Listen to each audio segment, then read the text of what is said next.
All right. Hello, hello. Welcome to episode 9 of the Weirdest the Weird podcast. My name is Nathan. And yeah, before we get into it, one, yes, how are you? How are you doing? It's been a minute. Two, I know you're probably asking, Nathan, what the poopy? Why are you reviewing more than 2 movies and why has it been more than 2 months? Yes, yes, I'm gonna come clean. I have taken a while.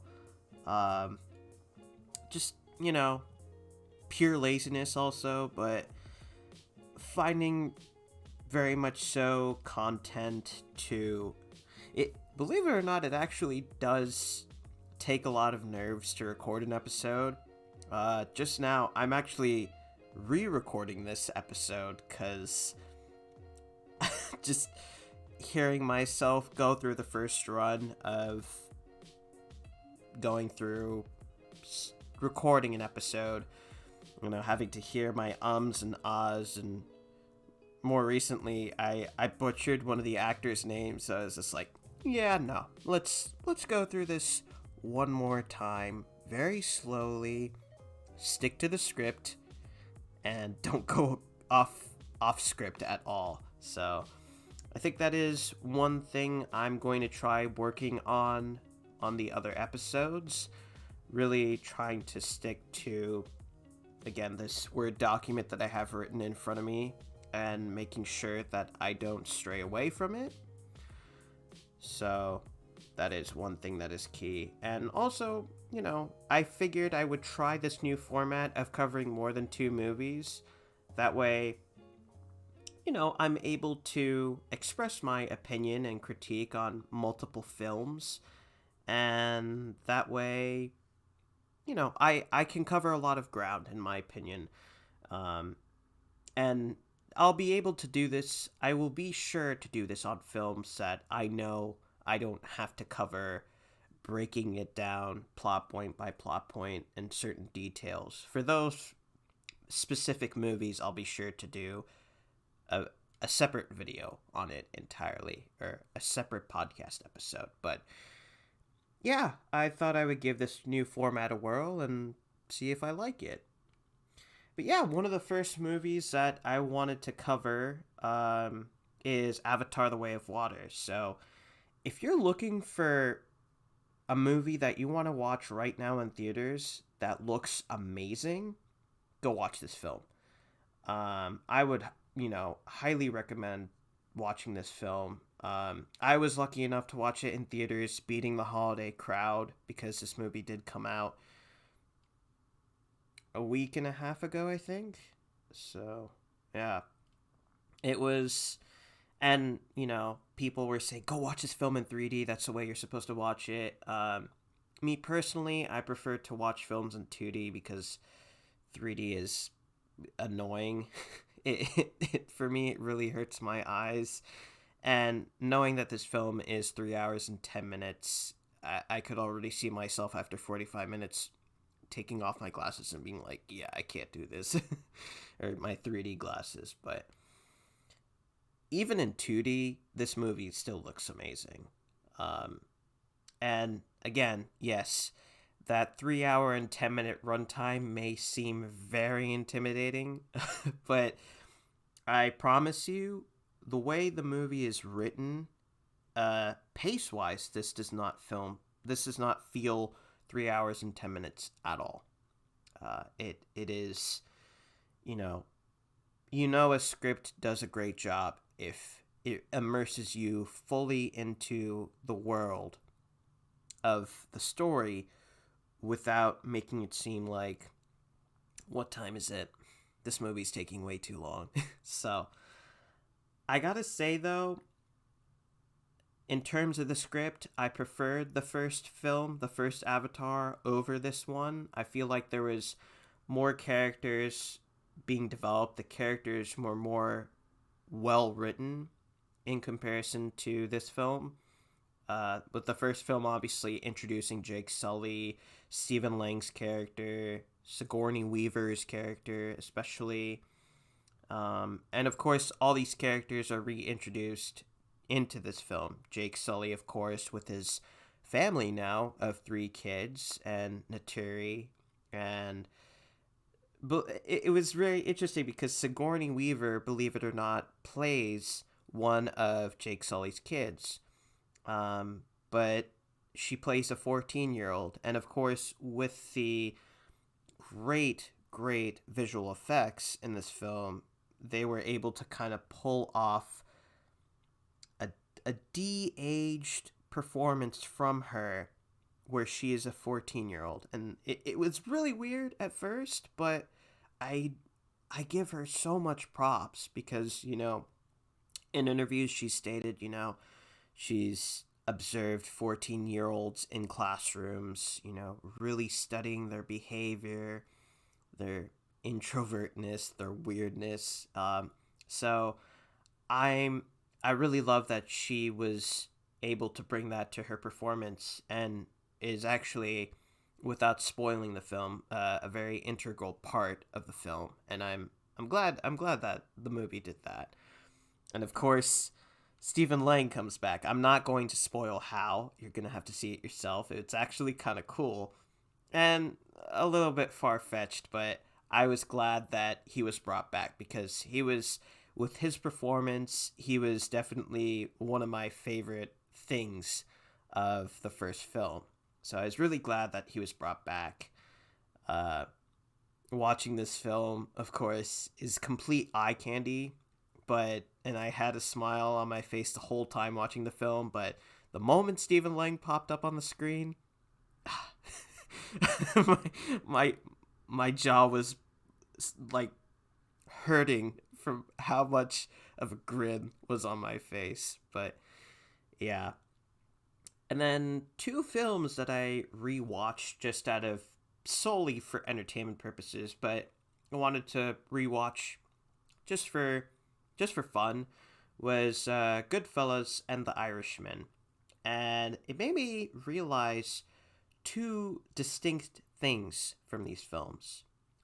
One is the maturing of Martin Scorsese's filmmaking in each of them. With Goodfellas, this was at the beginning of his career, starting out with most of his films. And I noticed with with Goodfellas, Casino, all of his films at the beginning of his career, it brings a sense of anger, especially with the films like Goodfellas and Casinos that involves gangsters, crime.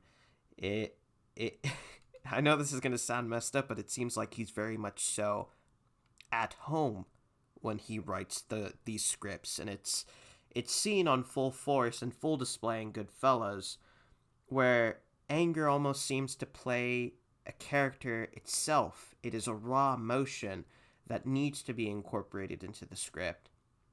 With Ray Liotta's character, it's going, he's dealing with so much. He's dealing with anxiety, and he's solving with these problems, like with all the characters in this film, with anger.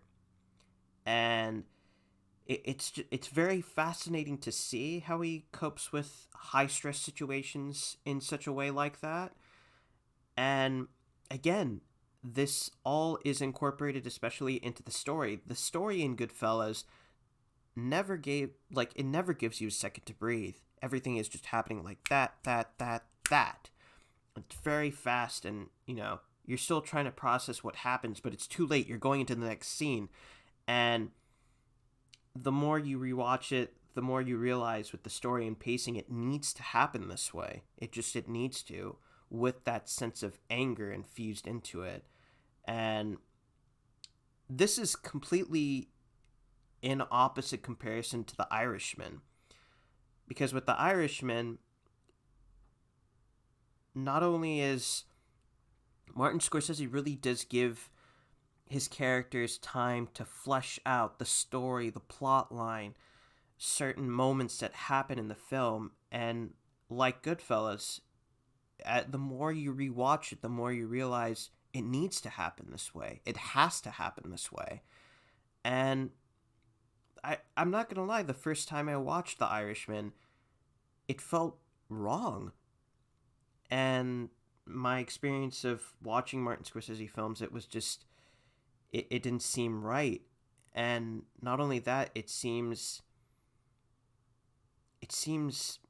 more more fragile as an emotion than anger, because of course there is no anger portrayed on a constant basis like it was in Goodfellas, but in this film it seems more artistic, more emotional. I felt certainly more emotional about all these characters in The Irishman as well. You feel really bad for Frank, Robert De Niro's character. You feel guilty with his emotions. And with Al Pacino, you just feel really bad for him at the end of the film. And that really brings me to, in terms of actors' performances and characters that are really fleshed out, that brings me to the second thing that I noticed about these two films. Joe Pesci, my goodness. If you want to talk about two polar opposites like these films, another thing that really goes hand in hand with that follows this trend, is Joe Pesci's performance. Because in Goodfellas, he has a short fuse anger. He gets very pissed off very easily. And it really does follow the gangster persona and vibe of Goodfellas. Whereas in The Irishman, he's a smart, quote unquote, wise guy who's able to rub shoulders with very powerful people. Al Pacino plays uh, Jimmy Hoffa in this film. And of course, Joe Pesci's character runs, a big time. Like again, I'm trying not to give away as much of the film as I can, but again rubs shoulders with some pretty powerful people like Jimmy Hoffa, and it was so it's so fascinating because he's able to, in terms of acting in The Irishman, really hold his weight. Not only in just this film, but he's able to really handle his weight acting wise and know his character's stakes through and through and know how to specifically act in such a way for both of these films, for both Goodfellas and in The Irishman. And again, this comparison makes, in my mind, Joe Pesci one of my favorite actors, bar none. So it was really fascinating to pick up on this. And then I watched 3 Hayao Miyazaki films. Well, technically I rewatched one of them, that being Princess Mononoke. And another one I watched when I was little, but I did not remember it for the life of me. So I was technically watching it for the first time, remembering it. So these 3 films were Princess Mononoke, Nausicaa Valley of the Wind, and Castle in the Sky. And I have my, of course, criticisms of each of the films story-wise, but I gotta say, like Avatar: The Way of Water, if you want to watch films not that doesn't have it, and another great thing about Hayao Miyazaki films, in my opinion, is that you don't need to watch it in a movie theater.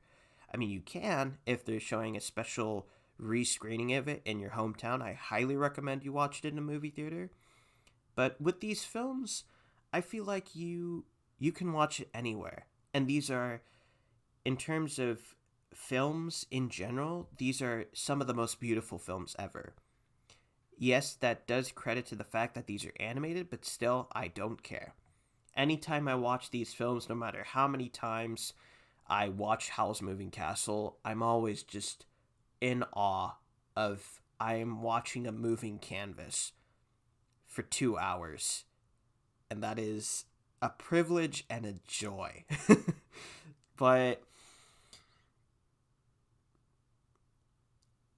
yeah, so with Castle in the Sky and Nausicaa Valley of the Wind, I'm not gonna lie, the script, the story for both of these films, all 3 of these films touch on the importance of protecting the environment.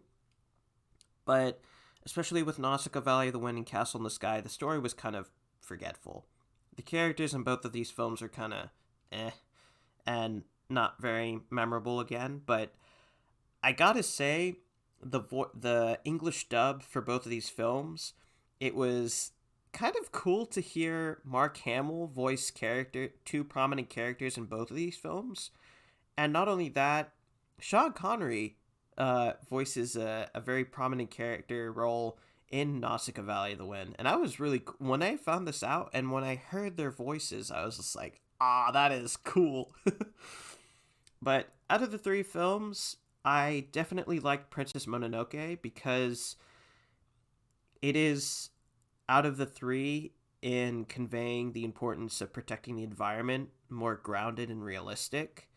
Um, the relationships between the humans and nature is very much so hand in hand of, if the environment in in the real world now had emotions and had a character sense, and if was alive, yeah, it would probably treat us like shit because we treat it like shit. So it's like more of a realistic, you know, it really does show that sense of a dynamic relationship, which was very fascinating and very cool.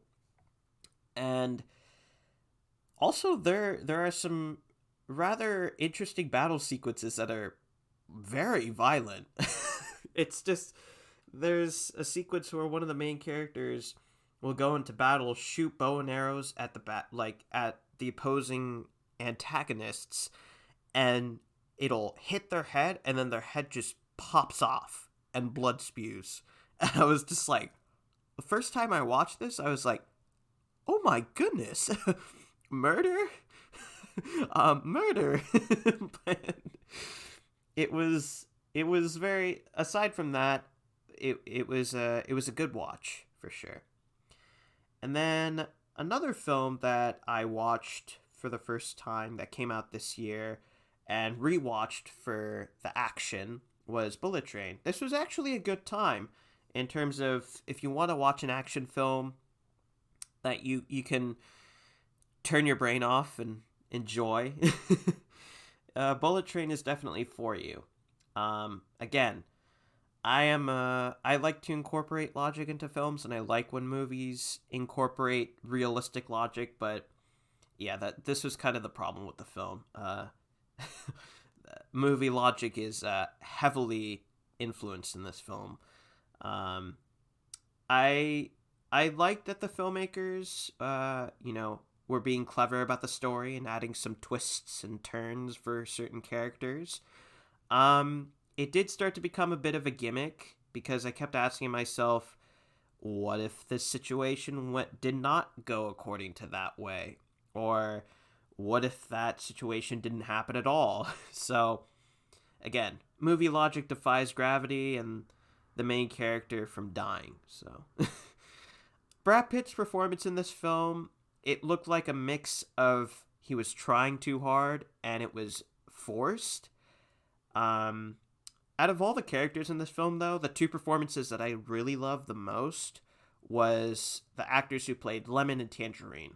I mean, their dialogue between the two was effortless. They made it seem effortless, and I would, not gonna lie, I would be down to see a prequel on these two characters. Um, and also, too, a genuine surprise to see that Michael Shannon was in this film when he shows up. I was not expecting him, and he really did play his performance off really well, um, with a sense of intrigue and mystery and surprise. So it was very cool. And of course, the action and fight scenes in this film were, in Hollywood standards, very well done.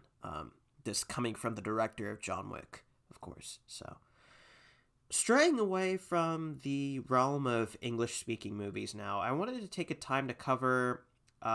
It's a Bollywood movie that came out in 2004 with Shah Rukh Khan called Swades.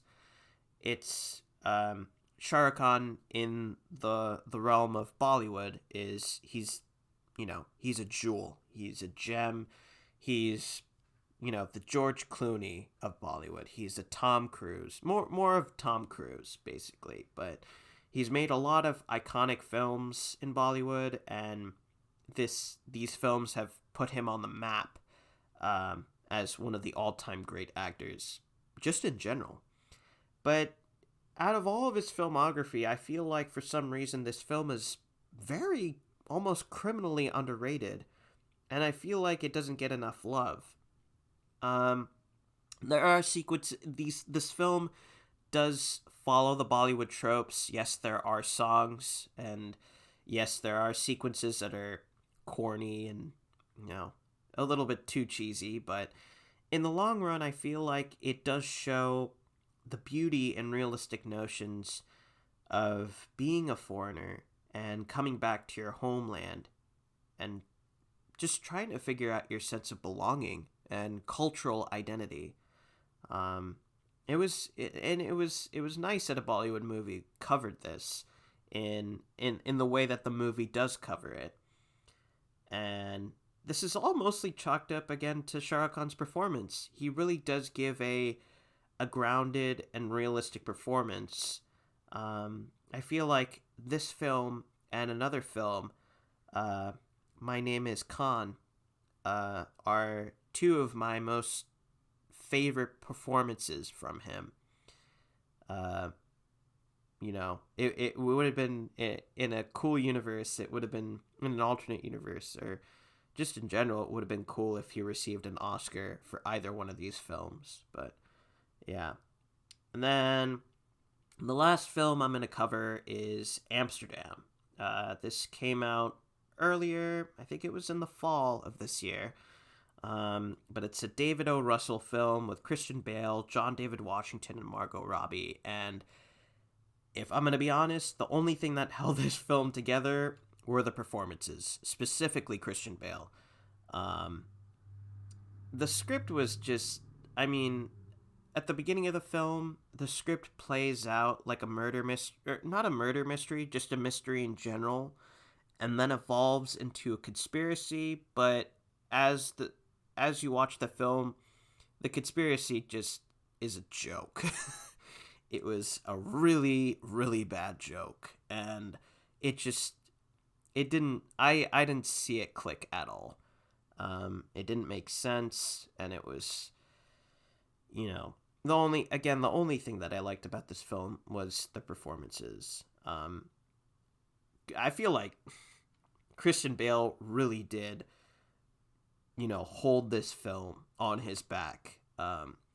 But it was also kind of something I feel like he wanted to take on solely to experiment and focus on his role, because he's worked with David O. Russell on, The Fighter and American Hustle. He's a frequent actor among David O. Russell's films. And in interviews, he stated, I wanted to do a film with David where I could, you know, work on a film where I sing, or, where I can just be a very wacky and eccentric character. And I mean, of course, he's done a lot of films where he's like that, but this film, you can really tell he was able to really experiment and go into the realm of the unknown.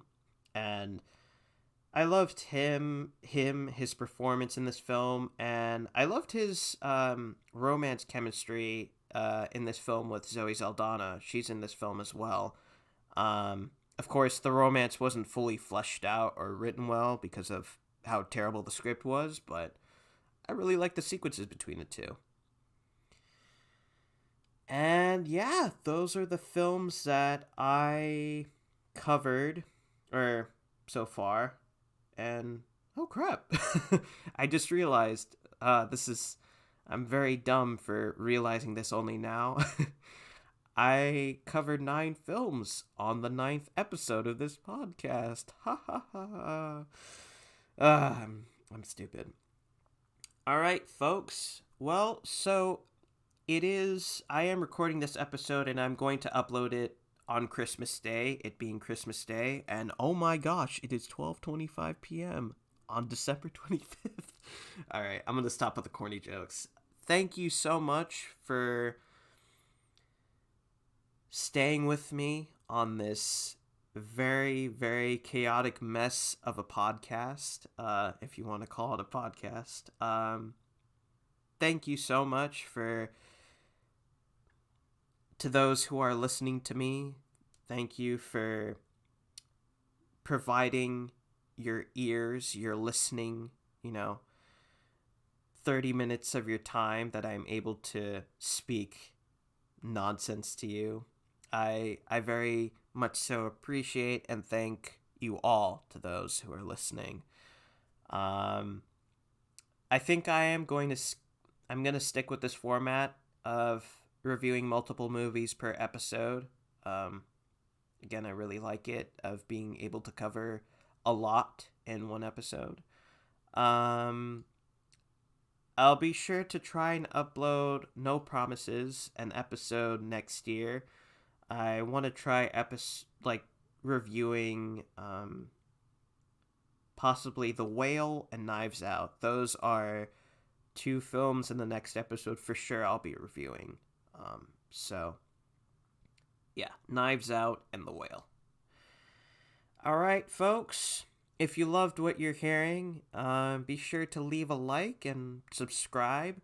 And if there's anything you want me to cover in another episode, just be sure to comment down below and let me know. All right, folks. Just want to wish you again a very Merry Christmas and a Happy New Year. And I'll see you all in the next episode.